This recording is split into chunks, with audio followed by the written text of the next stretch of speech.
in alphabetical order, first of all, we have Susie Davis.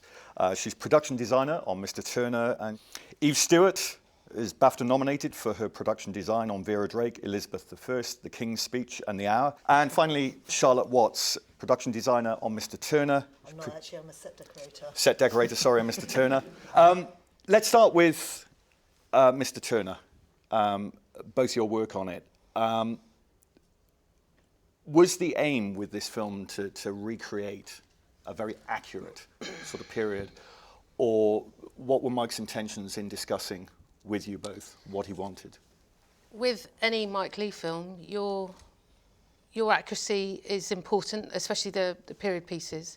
You know, he expects it to be historically correct, but we're making a cinematic, dramatic story. So we delve into the research of the period and the time, and we had a historical researcher on board very early on, and the whole, across the board, every department researches that and get you sort of build a subconscious backbone of that era and of that history. But during prep, you soon get to a point where you sort of throw that away because we're production designers, we're not historical recreators. And what were the challenges, or the biggest challenges for both of you? Time, money, that triangle, time, money and quality, simple as that. I think originally the challenge is to work without a script, but once you delve in, again, I found that Mike makes his movies that way, and he has done 20 plus movies that way. It works. So it's not up to me to say, oh, you can't do it like that. You have to join in, and it is literally a leap of faith. At the beginning, where are we going to go? But it's a fantastic journey because you are absolutely involved in the discovery of his story at the same time. So that was the initial challenge, was going, whoa, I've got a certain amount of money, a certain amount of time, and I've no idea what we're going to be doing in 6 months, apart from knowing that it was about Turner's the last 25 years. But once you're over that, then it gets to be time, money, quality, yeah. And Eve, just stay with Mike Leigh for a moment, but you worked on the other two key period Mike Leigh films, Topsy Turvy and Vera Drake. Yes. Did you feel I also did Naked, Secrets and Lies and Career But just in Girls. terms of the period. But the well, that period was films. 70s, so I thought it was period, like at the time. But True. I think what I can back Susie up. I mean, but I had a different journey in that I'd been doing theatre with Mike before. Yeah. So when he asked me to do a film, I assumed that's how all films were made. So I'm absolutely staggered when I get a script. So even now, I'm working on a film and we still haven't got a script. We shoot Monday. You know, we've got a vague one. But I completely agree about the historical and period vernacular.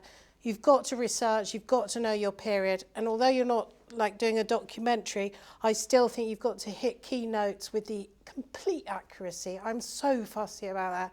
And I think as long as you weave the tapestry of believability and surround everyone with, they think they're in this bubble of this world, you can take license and you can cheat, and a lot of that I'll do with colour, like probably as you have. Yeah. And so you're kind of you're creating a kind of movement of colour, but there's key objects that you must hit accurately. What attracts the three of you to a project?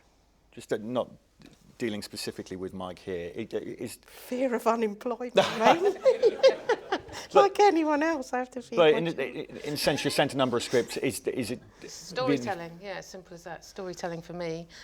I mean, in the ideal world, I'd love to be able to choose, but I'm not at that stage. But it's storytelling. Simple, you know, it's a good script. Yeah, definitely. Good script. I think that's true. Designers, I think, and also the director that you're working with. I mean, I can't say anyone I know, any designers I know, really has the liberty to go, oh, I don't like that, I'm not touching it for it, and be out of work for you. It doesn't work like that anymore. But I do think if you have two, you can choose, and usually it will be the better story. And the ones that give you more license to be creative. Yeah. Move on to television for a moment with both of you. The distinction between working on film and working on television. Do you feel these days, I've talked to some cinematographers and they say that TV in many ways, certain kinds of TV, is getting so close to cinema in the way that they're looking at an image. Do you feel the same from your point of view, your role? Yeah, I mean, I think there's definitely, television wants the same production value that film's got. And yeah, you've got to put the same amount of detail in, and you know, you're still the same person doing the same job. You're not going to change it because it's film or TV, but it's just the schedule's a lot tighter. Yeah. Yes, and the money, yes. Yeah. And the scale of it, because essentially you're Yeah. making a 2-hour film, and some television series you could be working on could be 10, 12 episodes long. Yeah, Absolutely, absolutely, yeah. It's not just that, it's if as well. I mean, I just add to that. This morning I've been doing a bit of television now, I've gone to do this film. I've been putting bed linen on a bed, for example, and I've got a pillowcase behind and someone's put that in, and it's you know, it's fine, it's a lovely pillowcase. But when you think, oh my God, this is going to be a 35-foot pillowcase, like washed across the screen, that's when you panic, and that's my big difference. I go, everything that big will be so big, and everyone will stare at the blob you've done wrong and the mistake on the stitching. So you've got to be ultra careful, and especially now on tape and digital, where with 35mm it softens it, it's kind, it's lovely. Hide the cables in the dark.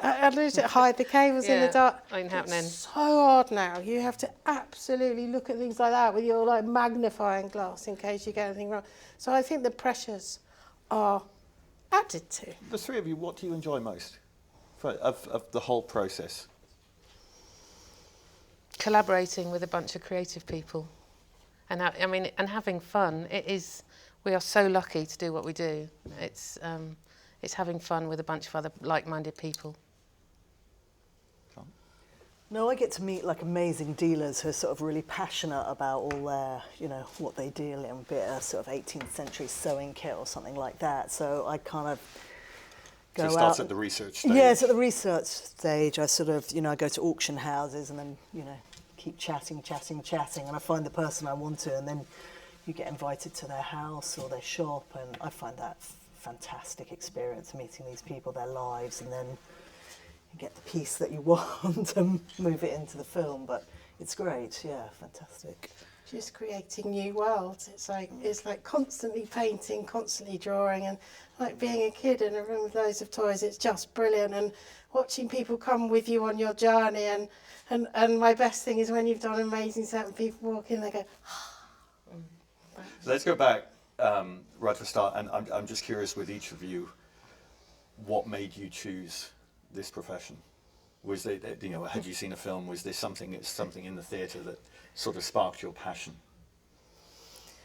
I was obsessed with Powell and Pressburger, That's not a bad thing. yeah. So I set up the Sister Ruth fan club from Black Nail Scissors, and cardboard boxes and a pair of scissors. I mean, that's all I ever did as a kid, was just make rooms and rooms.